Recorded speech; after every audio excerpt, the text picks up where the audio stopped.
ఈటల రాజేందర్ అంటే కొంత నిజాయితీగా మాట్లాడతాడు, నిజాయితీ గల రాజకీయవేత్త అన్న అభిప్రాయం విస్తృతంగా ఉంది, సమాజంలో ఉంది, ప్రజల్లో కూడా ఉంటుంది. బీజేపీ పార్టీలో ప్రధానంగా తెలంగాణ బీజేపీ పార్టీలో అంతర్గత సంఘర్షణ లేదా? అంటే పాత కొత్త నాయకత్వం కానీ, ముఖ్యమైన నాయకుల మధ్య కానీ, రాష్ట్ర నాయకత్వం మధ్య అంతర్గత సంఘర్షణ లేదా? ఇంతకుముందు ఒక మాట చెప్పిన, వేరే పార్టీలలోనేమో వచ్చుడు పోవుడు కామన్గా ఉంటుంది, మా పార్టీలో పోవుడు ఉండదు.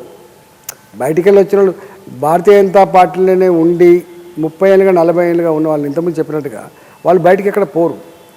బయటికి వెళ్ళి వచ్చిన వాళ్ళు ఏమైనా ఇమ్మడకపోతే పోతుండొచ్చు, కానీ ఇళ్ళకెళ్ళి బయటికి పోవట్లేదు.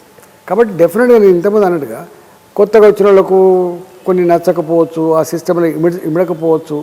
వేరే దగ్గరనేమో టక్కన ఒక నాయకుడి కింద టక్కన బీఫామ్ దొరికితే ఎమ్మెల్యేగా వచ్చి అయ్యే ఆస్కారం ఉంటుంది, ప్రభుత్వాలు ఏర్పడేటువంటి ఆస్కారం ఉన్న కాడ ఉంటారు. కానీ ఇక్కడ అట్లా కాదు కదా. జాతీయ స్థాయి ఎన్నికలు మోడీ ఫేస్తో అయితే ఫలితాలు బీజేపీకి, రాష్ట్ర బీజేపీకి మంచి ఫలితాలు వస్తున్నాయి. లోక్సభ ఎన్నికలు చూస్తే 8 మంది ఎంపీలు గెలిచారు. అదే అసెంబ్లీ ఎన్నికల వరకు వస్తే పరిమిత సంఖ్యలో ఊహించిన దానికంటే చాలా తక్కువ వచ్చింది. మున్సిపల్ ఎన్నికలు వచ్చే వరకు కూడా పరిస్థితులన్నీ కూడా ఎలా ఉందో మీరు చూశారు. ఈ పరిస్థితి అంటే స్టేట్ లీడర్షిప్ నాయకత్వ లోపమేనా, ఓట్లు ఉన్నాయి? ఒక మాట మీరు చాలా కరెక్ట్ పాయింట్ చెప్పినారు. కేంద్రంలో భారతీయ జనతా పార్టీ ప్రభుత్వంలోకి రావాలి, మోడీ గారే ప్రధానమంత్రి కావాలి. ఇది దేశ ప్రజల వాంఛ. తెలంగాణ ప్రజలు కూడా సుభిక్షంగా సురక్షితంగా ఉండాలంటే, దేశం పురోగమించాలంటే, ఇవాళ గతంలో ఉన్నటువంటి ఏరాపేరి లేకుండా ఉండాలంటే మోడీ గారు ప్రధానమంత్రి కావాలనుకున్నారు. డెఫినెట్గా మాకు ఓట్లు వేసి గెలిపించారు, దానిలో డౌట్ ఏం లేదు. అదే అసెంబ్లీ ఎన్నికలు వచ్చినప్పటికీ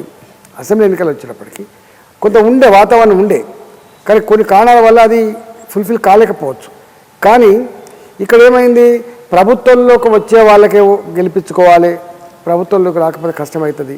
అందులో ముఖ్యంగా కేసీఆర్ గారిని ఎట్టి పరిస్థితుల్లో 10 ఏళ్ళు అయిపోయింది, 10 ఏళ్ల కాలంలో ఆయన అన్ని రకాలు చూసి ఉన్నాం కాబట్టి మాటలకి చేతలకి పొంతన లేదని నిర్ధారించుకున్నారు. కాబట్టి ఇవాళ దానికి ఆల్టర్నేటివ్గా కాంగ్రెస్ పార్టీ కనబడితే దానికి ఓటేసి గెలిపించారు.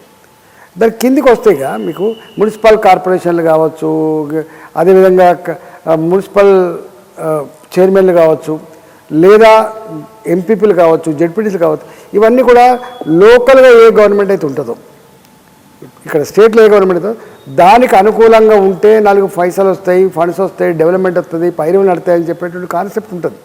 అందుకని బీజేపీకి పార్లమెంట్లో ఓట్లు పడ్డట్టుగా ఇలా 35% ఓట్లు పడ్డాయి మాకు పార్లమెంట్లో. అదే అసెంబ్లీకి వచ్చిన అంతకుముందు జరిగితే 15-16% ఓట్లు పడ్డాయి. అదే ఇప్పుడు ఈ జిహెచ్ఎంసీ ఎన్నికలకు వచ్చినప్పుడు లేదా గ్రామ పంచాయతీ ఎన్నికలు వచ్చినా మరింత తగ్గిపోయే ఆస్కారం ఉంటుంది.